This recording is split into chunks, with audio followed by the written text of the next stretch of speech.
आज के इस वीडियो में हम लोग पढ़ने वाले हैं अस्कुरेशन इन प्लांट्स में कैसे अस्कुरेशन होता है, जो कि class 9 Maharashtra board science and technology का एक बहुत इम्पॉर्टेंट टॉपिक है। सो स्टार्ट करते हैं कैन यू टेल से। Can you tell what does this happen? क्या बता सकते हैं ये फिगर 15.4 में क्या हुआ है? Leaf of the plants fall of in a particular season. यहाँ पर जो प्लांट के लीव्स है वो गिर गई है इस एक पर्टिकुलर सीजन में। Fruits flowers fall of after a certain period of time. यानी जो फ्रूट्स है जो फ्लावर्स है वो भी एक पर्टिकुलर टाइम पीरियड के बाद झड़ जाते हैं, गिर जाते हैं। Substances like resin, gum, etc. are given out of the plant's body. ये सारे substances भी plant body से ही निकलते हैं। Excretion is a simple process in plants than in animals. Animals के comparison में excretion plants में एक बहुत ही ज़्यादा simple process है। There is no special organ or the system for excretion in plant. Plants में ना ही कोई special organ है और ना ही कोई स्पेसिफिक सिस्टम बनाया गया है। Gaseous substances are given out by diffusion. जो गैसियस सब्सटेंसेस है वो बाहर निकल जाती है डिफ्यूज़न प्रोसेस के through.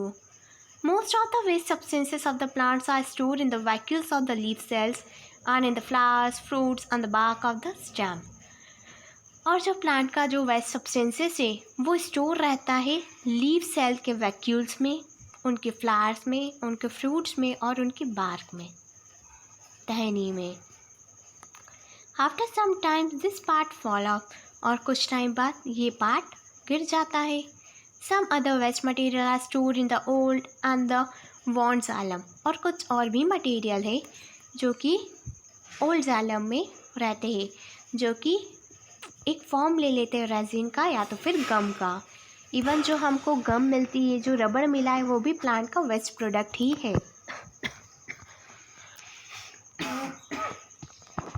Some waste materials are also given out through the roots into the surrounding soil. कुछ waste product waste material plant roots के थ्रू भी देते हैं, जो कि उसकी नियर बाय सराउंडिंग में प्रेजेंट रहता है। सो ये था excretion in plants.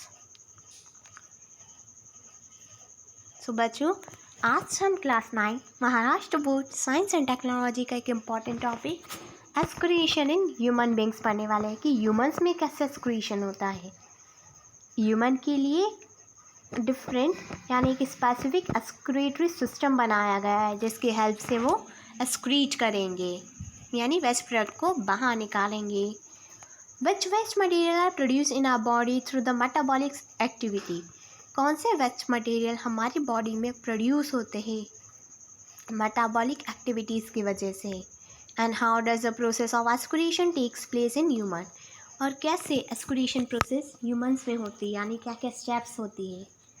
So there are different organ system in a human body to bring out the different life processes. Human body में अलग अलग ऑर्गन्स है जो अलग अलग एक्टिविटीज़ को परफॉर्म करते हैं। जैसे कि डाइजेस्टिव सिस्टम का वर्क है कि वो फूड को डाइजेस्ट करेगा। रेस्पिरेटरी सिस्टम का वर्क है कि वो रेस्पिरेशन करेगा। The process of digestion lead to the energy production is an important process of our body.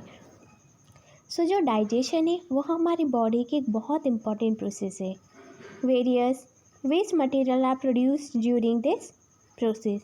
Digestion process में ही कई सारा वेस्ट मटेरियल फॉर्म्ड हो जाता है, बन जाता है।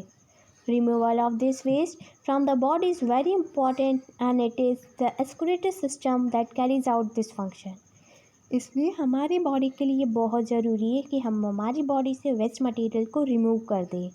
सो उसके लिए एक स्पेशल ऑर्गन है जो कि इस फंक्शन को परफॉर्म करेगा। That system is known as excretory system.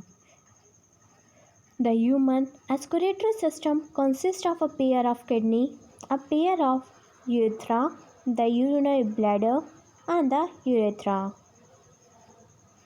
Urine is formed by the kidney by separating the waste and unwanted excess substance from the blood. Urine हमारी किडनी में फॉर्म्ड होता है, जिससे कि वो वेस्ट प्रोडक्ट को सेपरेट कर देते हैं और जो एक्सेसिव सब्सटेंस है हमारे ब्लड में उसको एज अ यूरिन बाहर निकलता है। So here is a picture of our excretory system and kidney. ये हमारा एक्सक्रीटरी सिस्टम है एंड राइट साइड में किडनी का पिक्चर बता रखा है। So exam point of view से ये बहुत ही ज़्यादा इम्पॉर्टेंट है, डायग्राम बनाने को आ सकता है किडनी का भी और एक्सक्रीटरी सिस्टम का भी। सो आपको ये प्रिपेयर करना है।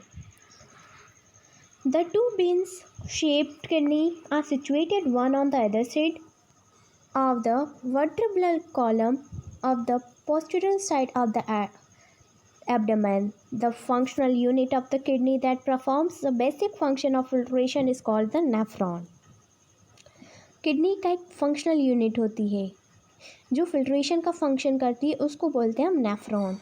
The nephron has a cup like thin wall upper part called the Bowman capsule. जो नेफ्रॉन है वो कप जैसा है, बहुत पतली पतली सी उसकी वॉल है, उसका हम बोलेंगे Bowman's capsule. The network of capillaries in its is called the glomerulus. The urea produced in the liver comes into the blood where the urea containing food comes into the glomerulus. It is filtered through its capillaries and the urea and the other similar substances are separated from it. So यहाँ पर आपको पूरा kidney के बारे में और nephron के बारे में बताया है. You just read and if you have any query then comment in comment section. So hello बच्चों, I पूर्वी on behalf of Personal Tutor Channel. आज हम लोग class 9 Maharashtra board science and technology का एक टॉपिक डायलिसिस पढ़ने वाले हैं कि कैसे ब्लड की डायलिसिस होती है ह्यूमन बॉडी में. सो स्टार्ट करते हैं. The efficiency of kidney can be adversely affected by injury, injection और डिक्रीज ब्लड सप्लाई. सो अगर हमारी किडनी में कोई अफेक्ट हो जाए, यानी किडनी में कोई चोट लग जाए या किसी टाइप का इन्फेक्शन हो जाए, तो वो प्रॉपरली ब्लड सप्लाई यानी प्रॉपरली अपना वर्क नहीं कर सकती है. In case this happen an excess of toxic substance accumulates in the body and it can lead to death. अगर ऐसा हो जाता है, किडनी ख़राब हो जाती है, तो उस वजह से वो अपना वर्क प्रॉपर नहीं कर पाएगी, यानी जो टॉक्सिक सब्सटेंसेस है वो हमारी बॉडी में ही रहेगा और वो टॉक्सिक सब्सटेंस हमारी बॉडी के लिए बहुत हार्मफुल है, वो बाहर नहीं निकल पाएगा, तो उससे पर्सन की डेथ भी हो सकती है. If kidney fails, nitrogenous waste are separated from the body. अगर किडनी फेल हो जाती है तो nitrogenous waste are separated from the blood with the help of a man made machine. तो जो नाइट्रोजीनियस वेस्ट है यानी जो वेस्ट प्रोडक्ट है हमारे ब्लड में, वो हम लोग मैन मेड मशीन की हेल्प से बाहर निकालते हैं. The process of separating the nitrogenous waste from the blood with the help of machine is called dialysis. तो एक ऐसी प्रोसेस जिसमें हम नाइट्रोजीनियस वेस्ट को सेपरेट करेंगे हमारे ब्लड में से with the help of machine, उस मशीन को हम बोलेंगे dialysis machine. After 500 ml of blood is sent at one time through this machine. इस मशीन में एक बार में हम 500 ml का ब्लड भेज सकते हैं. Purify blood is reinfused into the body of the patient. और जो प्यूरिफाई ब्लड है वो पेशेंट की बॉडी में चले जाएगा और जो अनप्यूरिफाइड ब्लड है वो बाहर निकल जाएगा. तो यहाँ पर आपको पूरी प्रोसेस बता रहे कि कैसे डायलिसिस होता है. कि आर्टरी से, ब्लड से, वहाँ से ब्लड बाहर निकल रहा है आर्टरी प्रेशर मॉनिटर की वजह से. देन यूज डायलिसिस हो रही है. कंप्रेस्ड एयर है, फ्रेश डायलिसेट. यहाँ पर ब्लड जो है डायलिसिस हो रहा है, प्यूरिफाई हो रहा है और फिर एयर ट्रैप की वजह से वापस बॉडी में जा रहा है.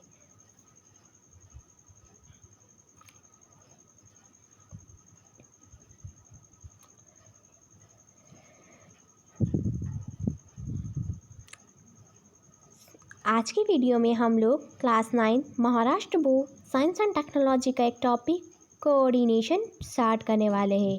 सो स्टार्ट करते हैं. थिंक अबाउट इट से. Sometimes while eating we bite our own finger by tongue by mistake और टंग बाय मिस्टेक. कभी कभी ऐसा होता है कोई चीज़ चबाते हुए है हम या तो हमारी फिंगर को काट लेते हैं या तो फिर हमारी ज़ुबान को काट लेते, वो भी गलती से। होता ही है सभी के साथ। And sometime we choke while eating in a hurry, कभी कभी तो हमें धसका भी लग जाता है जब हम जल्दी जल्दी खाते हैं। सो इस सब स्टार्ट करते हैं। Several different organ system function in the multi cellular organism. Multi cellular organisms में कई तरीके के फंक्शन सिस्टम है, कई तरीके के ऑर्गन्स है जो अलग अलग फंक्शंस परफॉर्म कर रहे हैं।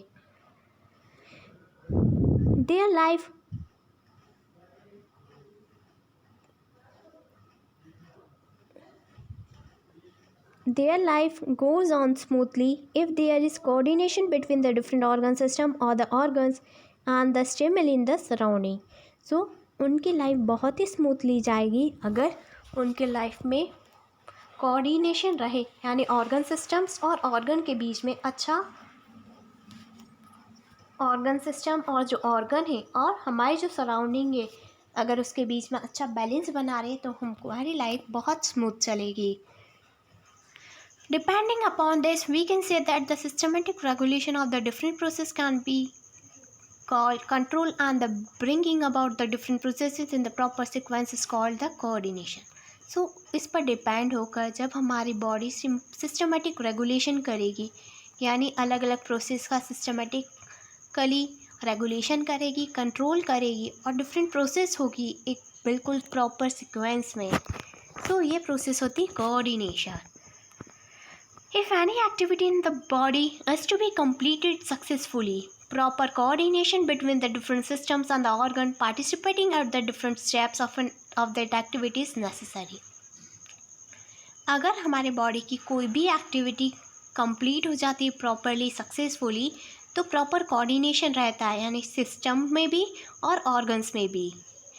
If due to lack of coordination or some other factor there is a confusion at any step, the activity may not get completed. अगर कोऑर्डिनेशन का कोई कमी हो जाती है due to lack of coordination, और अगर कोई कन्फ्यूज़न हो जाता है तो ये एक्टिविटी कंप्लीट नहीं हो पाती है। There should be not the randomness at any step, there need to be the proper coordination between the internal activity of the body resulting from various factors like blood temperature, water level, enzymes level और stimuli arising in the surrounding environment. यानी हमारी body में हर चीज़ का level proper होना चाहिए, internal जितनी भी activity हो रही है वो प्रॉपर रहे। Proper coordination between the various system of an organisms helps to maintain a state of equilibrium called the homeostatic, which is necessary for the optimal efficiency of the body.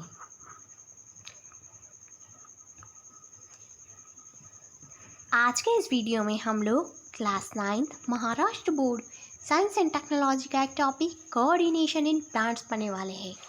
Plants में कैसा coordination रहता है? Plants do not have the systems like the nervous system और the muscular system of animals. Plants में ना ही कोई nervous system होता है और ना ही मस्कुलर सिस्टम रहता है। Then how do the plants bring about movement? फिर प्लांट्स में मूवमेंट कैसे होता है? In plants movements are mainly in the form of response given to the stimuli. So plants में जो मूवमेंट होता है वो स्टिमुली के फॉर्म में रिस्पॉन्स होता है। Movement of growth of any part of the plant is a response to the external stimuli is called tropism और ट्रॉपिक मूवमेंट। जब कोई मूवमेंट या तो फिर को प्लांट का कोई भी पार्ट में ग्रोथ होगी किसी एक्सटर्नल स्टिमुली की वजह से, वो होगा tropic movement. The shoot system of any plant response to the light stimuli, it grows toward the source of light. अगर शूट सिस्टम लाइट की तरफ स्टिमुली कर रहा है, लाइट के डायरेक्शन में मूव कर रहा है, तो वो मूवमेंट शो कर रहा है फोटोट्रॉपिक मूवमेंट।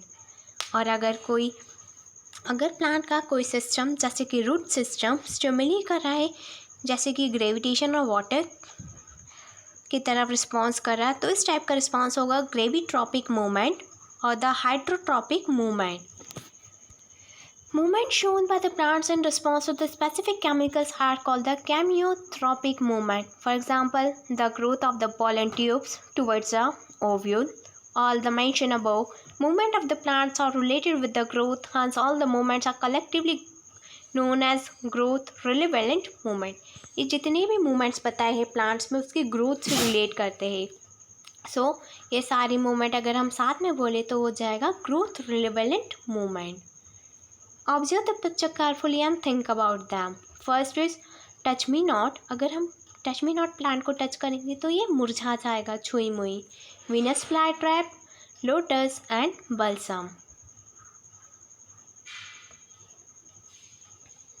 बच्चों, आई होप कि आपको यहाँ तक वीडियो अच्छी लगी होगी और सभी टॉपिक क्लियर होंगे.